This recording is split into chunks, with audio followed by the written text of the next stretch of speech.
വിഴിഞ്ഞം തുറമുഖത്തെ പുതിയ നിക്ഷേപത്തെ ചൊല്ലി സർക്കാരും അദാനി ഗ്രൂപ്പും നേർക്കുനേർ. MSC കമ്പനിക്ക് 49% ഓഹരികൾ വിട്ടു നൽകിയ കാര്യം അറിയിച്ചില്ലെന്നാണ് മുഖ്യമന്ത്രി വ്യക്തമാക്കിയത്.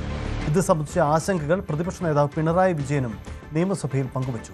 കരാറിൽ കൃത്യമായ വ്യവസ്ഥയുണ്ടെന്നിരിക്കെ അദാനി കമ്പനിയിൽ നിന്നുണ്ടായത് ഗുരുതരമായ വീഴ്ചയെന്നാണ് സർക്കാരിന്റെ വിലയിരുത്തൽ. അതേസമയം വിദേശ നിക്ഷേപത്തിന്റെ നേട്ടം കഴിഞ്ഞ സർക്കാരിന് ആണ് എന്നതായിരുന്നു ദേശാഭിമാനി ദിനപത്രത്തിന്റെ അവകാശം.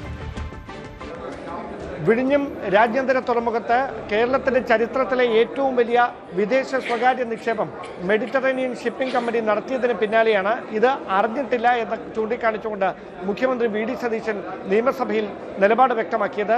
49% ഓഹരി, അതായത് അദാനി ഗ്രൂപ്പിൻ്റെ 49% ഓഹരിയാണ് MSCക്ക് കഴിഞ്ഞ ദിവസം നൽകിയിരിക്കുന്നത്, കൈമാറാൻ ധാരണ എത്തിയിരിക്കുന്നത്. അതിലൂടെ ഏതാണ്ട് $1.4 ബില്യൺ, അതായത് 13,000 കോടി രൂപയുടെ വിദേശ നിക്ഷേപമായിരിക്കും വിഴിഞ്ഞത്ത് നടക്കുക. അതേസമയം ദേശാഭിമാനി പത്രത്തിൽ ഇതുമായി ബന്ധപ്പെട്ട് നടത്തിയിരിക്കുന്ന പരാമർശങ്ങൾ അത് കഴിഞ്ഞ സർക്കാരിൻ്റെ നേട്ടമാണ് ഇത്രയും വലിയ വിദേശ നിക്ഷേപമെന്നാണ്. അതിന് ഘടകവിരുദ്ധമായ നിലപാടാണ് പ്രതിപക്ഷ നേതാവ് പിണറായി വിജയൻ സഭയിൽ സ്വീകരിച്ചത്.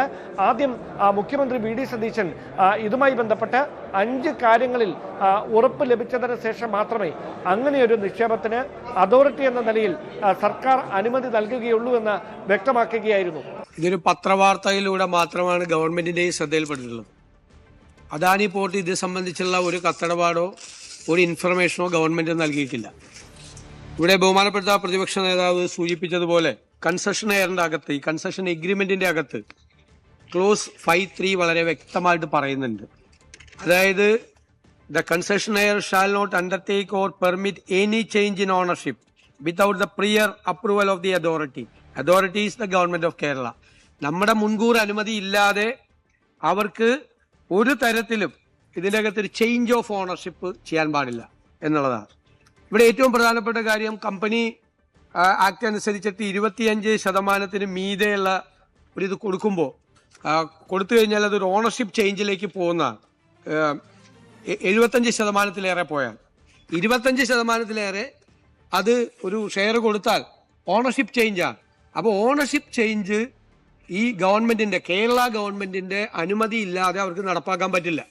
അതേസമയം മുഖ്യമന്ത്രി നിലപാട് വ്യക്തമാക്കിയതിന് പിന്നാലെയാണ് പ്രതിപക്ഷ നേതാവ് പിണറായി വിജയൻ ഇതുമായി ബന്ധപ്പെട്ട ഉയർന്നു വരാനിടയുള്ള ആശങ്കകൾ സഭയിൽ പരാമർശിച്ചത്. അദ്ദേഹം പറഞ്ഞു വെച്ചത്, ഇത്തരത്തിൽ സ്വകാര്യ നിക്ഷേപത്തെ പ്രോത്സാഹിപ്പിക്കുന്നതിന് പകരം ഒരു മൊണോപ്പൊളിക്കായിരിക്കും ഇതിലൂടെ തുടക്കം കുറിക്കുക. അത് സംസ്ഥാനത്തിന്റെ താല്പര്യങ്ങൾക്ക് വിരുദ്ധമാകാനും സംസ്ഥാനത്തിന്റെ വാണിജ്യ താല്പര്യങ്ങളെ പ്രതികൂലമായി ബാധിക്കാനും സാധ്യതയുണ്ട്. അതായത് ബോധപൂർവം സംസ്ഥാനത്തിന് ലഭിക്കേണ്ട വരുമാനത്തിൽ കുറവ് വരുത്താൻ ഈ ഒരു നീക്കത്തിലൂടെ അവർക്ക് കഴിയും. അതൊരു ആശങ്കയാണ്. ആ ആശങ്കയ്ക്ക് പരിഹാരം കാണണം. അതുമായി ബന്ധപ്പെട്ട മുഖ്യമന്ത്രി നടത്തിയിരിക്കുന്ന പരാമർശങ്ങളെ സ്വാഗതം ചെയ്യുന്ന നിലപാട് തന്നെയാണ് പ്രതിപക്ഷ നേതാവ് പിണറായി വിജയനും പങ്കുവച്ചത്. ഈ MSC ഒരു കപ്പൽ കമ്പനിയാണല്ലോ. ആ കപ്പൽ കമ്പനിയുമായി പോർട്ട് ഓപ്പറേറ്റർ കൂടിയായ കൺസെഷണർ അദാനി കൂട്ടുടമസ്ഥതയിലാകുമ്പോൾ ഇവിടെ ഒരു കുത്തക അവകാശം, മൊണോപ്പൊളി സ്ഥാപിതമാവുകയാണ്. ഇവിടെയാണ് നാം ആലോചിക്കേണ്ടത്. ഇത് കേരളത്തിൻ്റെ വാണിജ്യ താല്പര്യങ്ങൾക്കും പോർട്ടിൻ്റെ ഭാവി വികസനത്തിനും അപകടകരമായിരിക്കുമെന്നാണ് ഞാൻ കാണുന്നത്. ഭരണപക്ഷവും പ്രതിപക്ഷവും ഈ വിഷയത്തിൽ ഒരേപോലെ നിലപാട് വ്യക്തമാക്കുമ്പോൾ അദാനി ഗ്രൂപ്പ് നിലവിലെടുത്തിരിക്കുന്ന തീരുമാനത്തിൽ ഒരു തരത്തിലുള്ള പിന്നോട്ട് പോക്കും നടത്താൻ സാധ്യതയില്ല. അങ്ങനെയെങ്കിൽ ഇപ്പോൾ ഉണ്ടായിരിക്കുന്ന ആശങ്കകൾക്ക് പരിഹാരം കാണുന്നതിന് വേണ്ടി അദാനി ഗ്രൂപ്പ് ഏത് തരത്തിലുള്ള നിർദ്ദേശങ്ങളായിരിക്കും സർക്കാരിന് മുമ്പിൽ ഇനി വെക്കുക എന്നതാണ് ശ്രദ്ധേയം.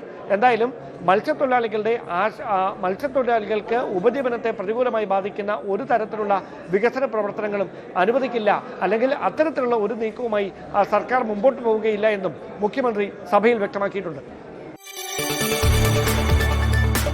കൂടുതൽ വാർത്തകൾക്ക് News 18 Keralam YouTube channel subscribe ചെയ്യുക.